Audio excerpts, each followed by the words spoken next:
Hey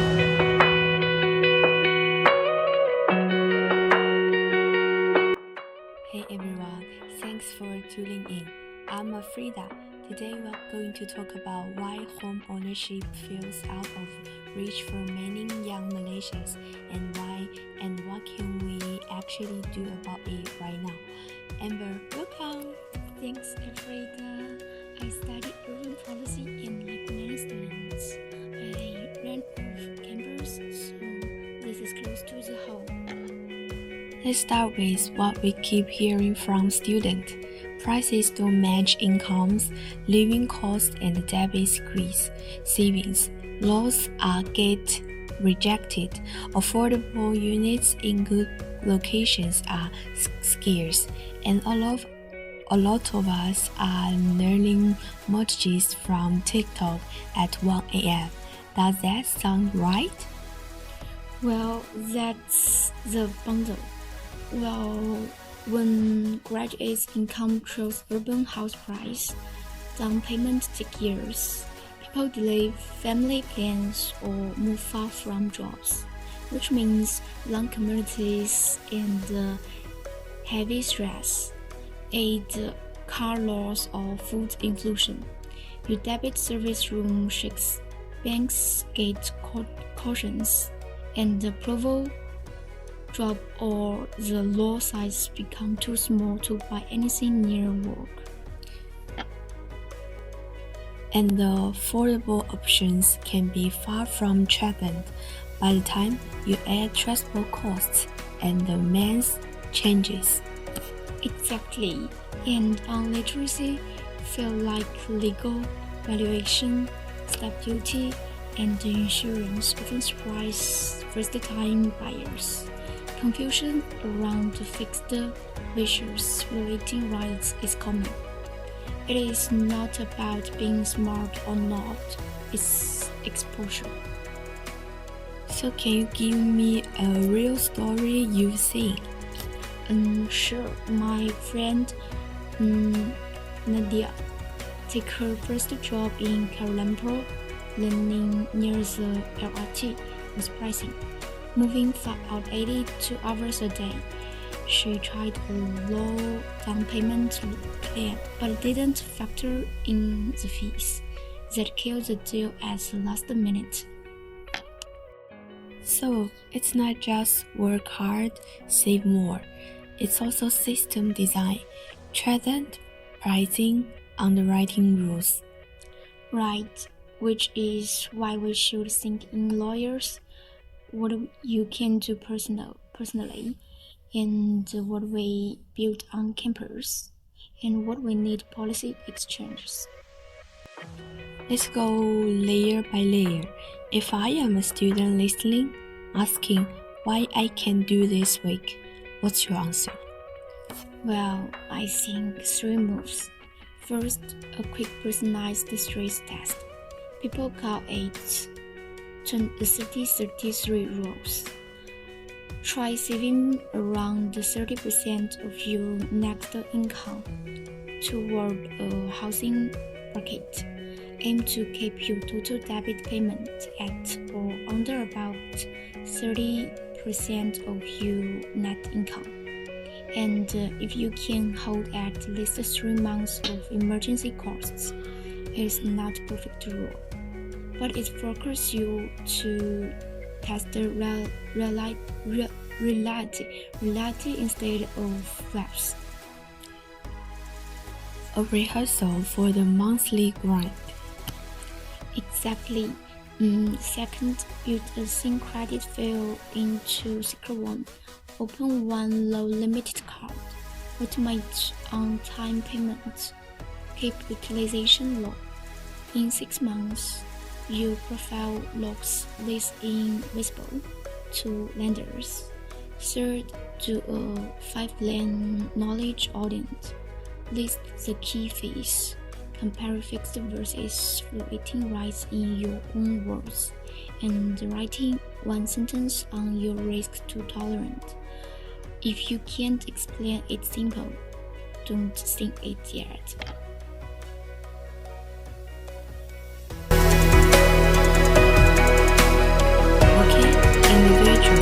What about campus or community?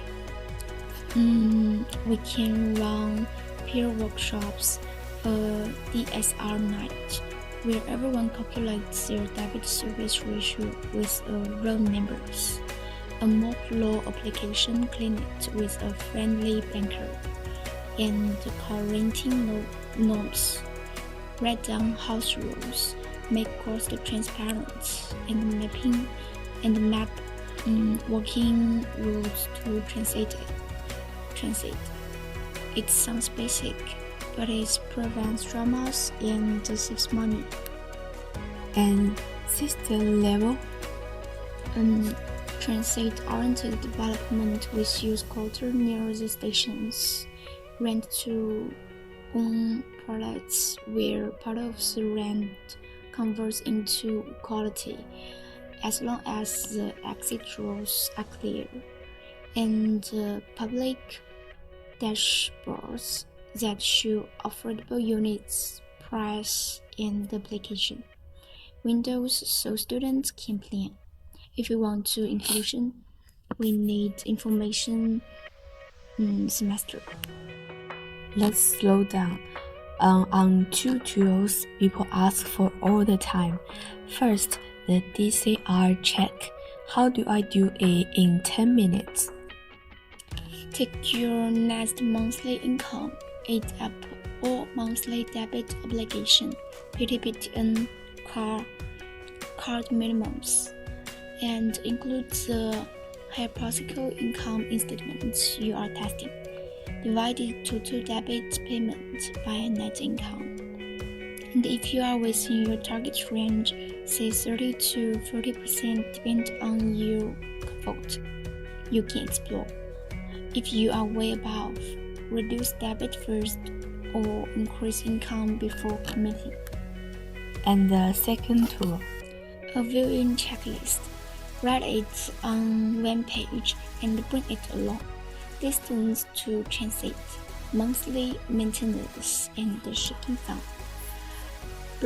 Flood history, noise, air and ventilation, mobile reception, sun orientation, and nearby communities and security.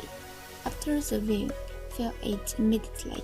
Memory get rosy on the ride home. I like how practical that is. What myths do you want to kill?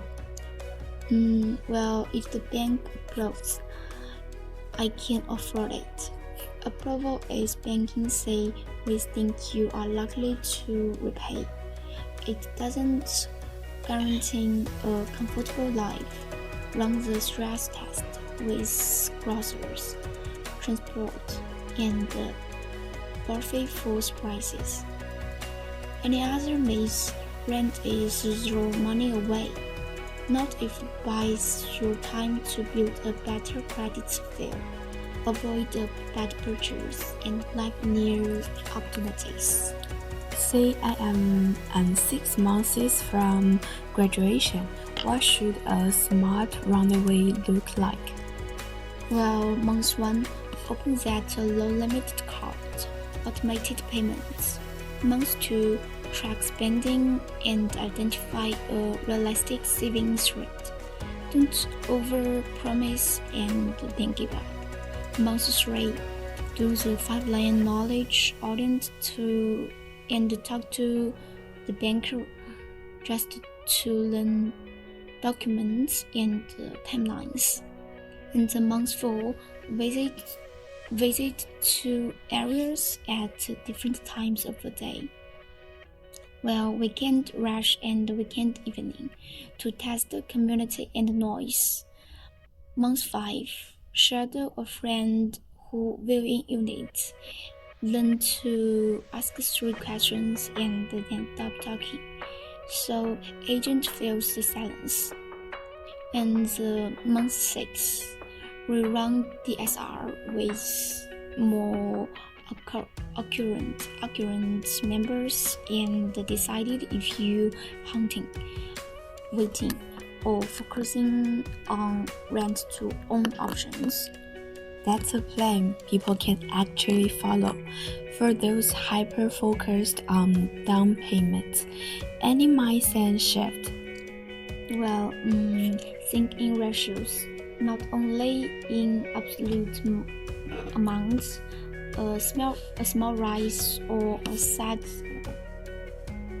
big that aid 300 to 400 ringgit constantly can move you DSR from red numbers. Also trade emergency fund as non-negotiable. If one's price wipes you out, the incitement is no longer sustainable. Let's do a rapid fire set, fixed or floating. Well, it depends on your stress tolerance and outlook. Fixed by peace of mind. Floating can be cheaper but not volatile. If volatility keeps you up at night, the savings may not be worth it. The new launch or subsale? Well, new launch has incentives, but longer wait and sometimes unknowns about the actual build. Subsale lets you see and feel the unit and the neighborhood play, check maintenance and community webs. City center or Trident linked outer ring? If transit is reliable and complete, outer ring can be smart compromise. Without good transit, you will pay the price in time and petrol. What about co-buying with friends? Well, possible, it is business partnership, not just a friendship. Put everything in writing, except options, timelines, what happened if someone can't pay, and how to value buyout. If you can't talk about the hard parts now, don't do it. Okay, let's wrap with homework. What about 2 actions should listener take this week? Well, first, run your DSR stress test and write a 5-line summary in plan. And for language, your net income, current debit, testing statement, and ratio, and how you feel about it. Second, message one local representative or agency to ask about your friendly transit-oriented housing and rent it to your own information. Keep the replay silence counts as data too. And share your steps with us. We'll feature a couple of cases, wins and roadblocks next time. While final thought, don't measure yourself against someone else's timeline. Housing is a long game. Small, boring steps compound. Couldn't agree more. Amber, thanks for being here. Terima kasih. Good luck with your checklist and your lectures. And thanks to everyone watching or listening. If this helped, tell a friend who's stuck between rent and buy.